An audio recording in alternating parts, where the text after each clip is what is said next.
Alors, chers amis, bonjour et bienvenue sur Média France TV. Aujourd'hui, nous sommes à la Ricamarie, un quartier proche de la ville de Saint-Étienne, dans le Rhône-Alpes. Nous sommes aujourd'hui ici suite à un accident qui s'est déroulé le vendredi 1er juin. Et suite à cet accident, justement, il y a un jeune, donc Umit Kaya, qui est entre la vie et la mort, dans le coma, qui est hospitalisé et qui serait paralysé à 90%, 95% de ses jambes. Et en fait, ce qui s'est passé, c'est que Umit, qui sortait avec son quad à 500 mètres justement de distance de l'accident, qui sortait avec son quad sans casque, s'est vu poursuivi par des officiers de police qui étaient en moto. Et après avoir entendu la sirène, les sirènes des policiers, et après avoir été poursuivi, il a eu un coup de panique forcément, il a eu peur. Et puis il est venu percuter sur ces barrières-là où on voit encore des traces de pneus. Il est venu percuter sur ces barrières-là. Donc selon les témoins, après que les policiers aient essayé de bloquer sa route et mis un coup de pied sur le guidon du quad pour l'arrêter. Alors on va essayer de vous montrer où il est tombé. Donc il a percuté ici justement, on voit les traces de pneus encore. Et avec le choc, il a été projeté en bas, donc à 11 mètres de hauteur. Donc nous pouvons voir encore le tracé de son corps. Donc il est tombé sur les rails après avoir percuté les câbles de la voie ferrée. Et aujourd'hui, donc nous sommes le dimanche 3 juin et il y a un rassemblement justement en hommage à Humid pour montrer leur soutien. Et comme vous pouvez le voir sur les affiches, il y a écrit Stop bavure policière parce que les citoyens et les témoins pensent, sont persuadés, ils sont convaincus que c'est une bavure policière. D'autant plus que avec les vidéos témoins que nous avons eu l'occasion de voir, nous voyons les policiers toucher le corps et pour essayer de le mettre en position de sécurité, qu'il n'en aurait pas le droit. Et les citoyens sont vraiment outrés par ce qui vient de se passer et envisagent de faire des manifestations. Donc nous allons interroger les différents citoyens et les témoins également et les membres de la famille ici présents. Alors nous sommes actuellement avec l'oncle à Humit, donc l'oncle maternel je crois. Ouais. Ouais, et donc qui est venu justement sur les lieux de l'accident quelques minutes après. Alors est-ce qu'on pourrait avoir vos sentiments? Alors, j'ai eu l'appel d'un de mes neveux, un de ses cousins, Humit, me disant que Humit était tombé du quad. Quand je suis venu sur les lieux, il l'avait déjà ramené à l'hôpital. En revenant sur place, je vois la situation, euh, l'emplacement du quad.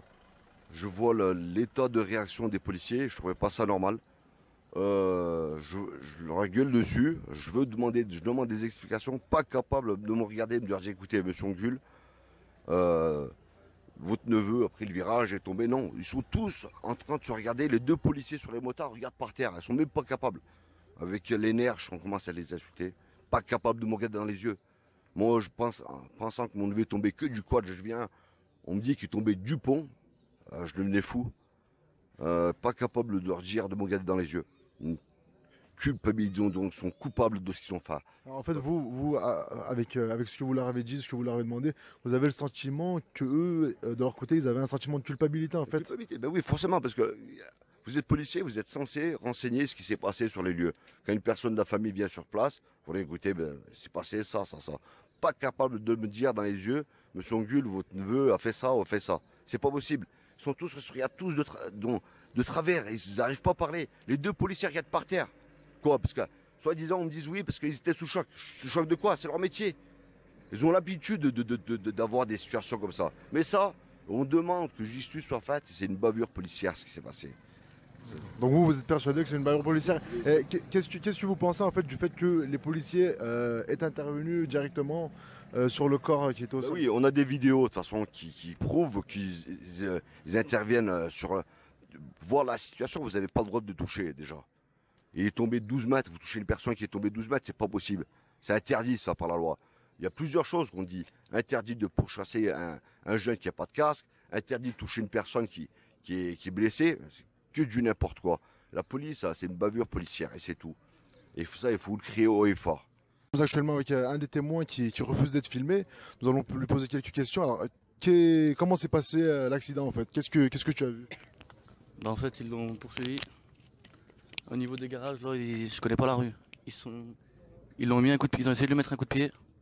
Ils ont essayé de se mettre devant lui. Il a pas bien réussi. Il y en a qu'un qui a fait ça. L'autre, il était à distance. Deux motards, c'est un. Et il a essayé de le bloquer, il a pas réussi. Ça fait qu'Humit, il est parti. L'autre, il est bien resté en train de le coller derrière le quad. Ça veut dire qu'il a paniqué là, sur les lieux. Et après, il y a eu. Il aurait percuté juste là, c'est ça? Voilà. Et après, il y a eu le drame. Au niveau de l'action en fait, de la rapidité de l'action, est-ce que tu peux nous donner plus de détails? Est-ce que c'était assez vite? Ça allait trop vite. Ça allait trop vite. Ouais, voilà. D'accord. Et puis une fois qu'il s'est passé l'accident et que Kumit est tombé justement au-delà des barrières, quelle a été la réaction des policiers? J'étais choqué, conscient de son acte. Il a mis la main sur sa tête. Et il disait non, non. En gros, il faisait comme ça. Selon toi, il était conscient en fait de leur culpabilité. Voilà. D'accord. Puis ils sont descendus tout de suite en bas pour pouvoir aller vers le corps. Tellement. Direct par là, tellement qu'ils ont eu peur. D'accord. Et qui est-ce qui a eu le réflexe d'appeler les pompiers ou les ambulances en premier? Je sais plus, j'ai pas bien regardé, j'étais choqué. D'accord. Et sinon, il y avait que toi sur les lieux au moment de l'accident ou il y avait d'autres personnes? Une autre personne. Mais elle a été témoignée, je crois. Ben moi déjà la mesure qu'il faut que ça soit pris, c'est déjà cette bavure policière, faut qu'elle soit reconnue pour notre jeune Humit et pas que pour lui, pour tous nos enfants, pour tous nos frères, pour tout le monde, pour pas que ça se repasse ce genre d'action. Je veux que ça soit entendu pas qu'en France, mais dans tout le monde entier. Là actuellement, on a un jeune qui est actuellement à l'hôpital, qui est dans un état très grave. On a des témoins qui disent bien qu'ils l'ont barré la route, qu'ils ont essayé de donner des coups de pied.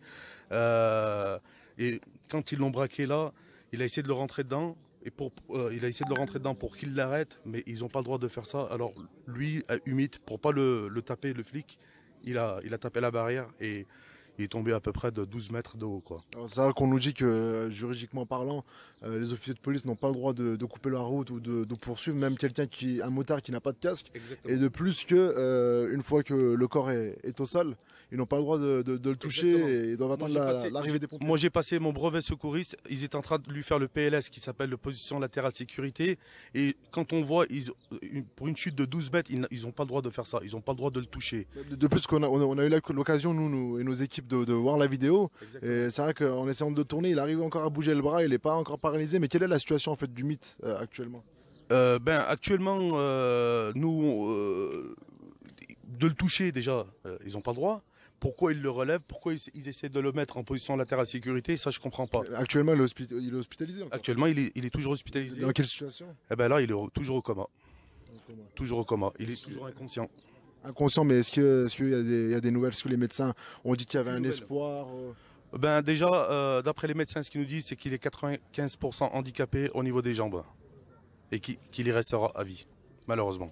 Je tiens déjà à faire voir ça. Donc c'est écrit que justice soit faite. Donc en fait, vous pensez également que c'est une bavure policière Oui, réellement? parce qu'il y a une trentaine d'années, il y a un dénommé Raïs, les jeunes d'ici ne devaient pas connaître. Moi, je suis né à la Ricamari. Il était poursuivi. Il avait une 103. Il était poursuivi par les motards. Et les motards n'ont pas hésité à lui mettre un coup directement sur lui. Et le guidon lui est rentré dans la cuisse. Donc oui, ça fait. Mais c'est pas, on poursuit pas un jeune homme parce qu'il fait du quad juste pour 90 € d'amende. Hein, on devrait mieux s'occuper des pédophiles. Hein, soi-disant, il y a un pédophile à la Ricamari. Hein, on en a parlé pendant 2 jours. Là, on l'a oublié. Une fois avec un des membres de la famille du mythe, donc son cousin. Est-ce qu'on pourrait avoir tes sentiments à toi aussi? Qu'est-ce que tu penses en fait de la situation actuelle? Moi, je pense que la police a vraiment fait n'importe quoi en fait. Les policiers sont obligatoirement d'avoir une distance de sécurité. Ça, c'est écrit par la loi. On n'a pas le droit de pourchasser déjà un gars qui a pas de casque. Ça, c'est interdit pour la sécurité des gars parce que le gars avec les sirènes, tout ça, il peut faire n'importe quoi. Il pouvait, par exemple, écraser quelqu'un d'autre. Là, ça a été de sa propre vie. Alhamdoulilah, il est encore vivant. Mais regardez, il est tombé de 12 mètres. Là, je vois toute ma famille qui en pleure. Mon cousin qui va devoir... Inch'Allah, il ne sera pas paralysé à vie, mais 90% des cas, les docteurs disent que c'est mort, que c'est cuit jusqu'à la fin de sa vie. Mais voilà, normalement, on devrait remonter la vérité à la surface. C'est pas bon. Je suis vraiment pas content. Alors, Voilà. est-ce qu'il y a déjà eu, est-ce que vous avez vu en fait, est-ce qu'il y a eu des retours en fait de presse? Est-ce que les médias locaux ou la presse locale a écrit un article? Personnellement, on a vu sur le Progrès ou un journal du Progrès normalement, comme quoi ils ont dit, c'est bien écrit comme quoi les policiers ils sont restés à distance. Mais c'est vraiment du n'importe quoi parce qu'il y a plusieurs témoins. Ils sont venus même pas 10 secondes après. Une distance, c'est pas 10, 15, c'est 50 mètres. C'est pas possible de rester juste à côté de lui. Alors qu'il y a un pont ici. Il y a un pont. Le gars, il sait très bien qu'il va passer par là. Il sait très bien qu'il peut tomber ici. Il est pas bête, le policier. S'il passe par là, c'est qu'il y a des risques de tomber ici. Regardez, c'est rien du tout. Avec un coup, normalement, on peut tomber directement. C'est 12 mètres. C'est un miracle encore qu'ils soient encore en vie. Et suite à cet accident, est-ce que vous êtes venu sur les lieux, vous ou- Non, moi j'étais de Lyon. Je suis venu directement de Lyon. Je suis son cousin de Lyon. Ouais. Moi, je suis directement parti à l'hôpital. Et ils nous ont dit directement que voilà, dès les premiers diagnostics, ils ont vu que les jambes elles ont lâché. De toute façon, on a vu des vidéos. Déjà, comme le collègue nous a déjà dit, ils étaient déjà en train de le bouger, le toucher. C'est pas normal ça. Ils n'ont pas le droit. Justement, Même un gamin de 10 ans, il sait ça. face à cette entre guillemets, supposée bavure, on va dire, bavure policière. Donc c'est ce que tous les témoins nous disent. Mais après, c'est la justice qui va en décider, bien sûr. Mais est-ce qu'il y a est-ce que De toute façon, nous, on va rester derrière ça. Hein. voilà, est-ce que vous allez rester derrière ça? Est-ce que vous allez les Les, poursuivre en rap- justice? les rapports de police, les rapports du docteur, l'ITT, tout ça, on va partir à la police des polices, à l'IGPN, il n'y a pas de souci. On va rester derrière ça parce que ça, c'est une vraie injustice. Il y a eu plusieurs cas comme ça. Et nous, on ne va pas rester silencieux. Et quelle est la situation des parents du mythe Mais aujourd'hui? les parents aujourd'hui, même ses frères, tout ça, ils sont chez eux en train de pleurer. C'est pas possible de voir un jeune de 21 ans, il a fini sa vie comme ça, à cause des actes n'importe quoi par les policiers. D'autant plus qu'il habite à 500 mètres. Il habite à 500 mètres. Ses parents, sa mère, c'est ma tante. C'est pas possible de voir ça, une mère pleurer comme ça pour son gamin qui a 21 ans quand même. 90 euros, même 90 euros, peut-être c'était pour la sécurité. Mais il faut penser aussi à la sécurité du gars qui était dessus. Et si tu penses pas à la sécurité du gars qui était sur le quad, pense aux autres. Vous êtes à pleine vitesse comme ça, c'est pas possible. Tu vois un gamin qui passe comme ça, il y a plusieurs habitations comme ça. Il y a un gamin qui passe. Pour sauver peut-être un jeune qui est en quad, tu peux tuer des autres. C'est pas possible. En fait, vous êtes en train de dire que la police en soi a voulu faire son travail, mais elle fait mal son Ah, travail. bah oui.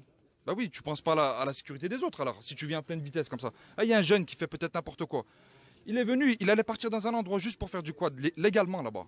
Là-bas, il y a un endroit, tu fais ton quad tranquillement. Même t'as pas... Il y a un endroit, tu fais ton quad. Il partait là-bas, il partait tranquillement. Là, les flics, ils ont commencé à faire. Ils ont commencé à faire peur. C'est pas nouveau. On sait très bien au jour d'aujourd'hui, les flics, ils sont pas toujours là que pour la sécurité. Ils essaient de faire peur les jeunes. Et les jeunes, ils savent très bien ici. Et il a pris la panique, c'est normal, c'est un humain. Dès qu'on voit des sirènes, même aujourd'hui quand on n'a pas d'erreur, on n'a rien du tout, on voit qu'il y a quelqu'un qui a des sirènes derrière nous, on se sent coupable, on commence déjà à paniquer, on se dit qu'est-ce qui se passe? Alors le jeune, il est en quad, il est sans casque, il se dit c'est bon, faut que je vais y aller. Mais c'est un instant de panique, tout le monde peut faire une erreur. Mais toi, juste parce qu'un gars a fait une erreur, tu ne peux pas rester derrière lui, tu ne peux pas faire une erreur sur une erreur, c'est tout.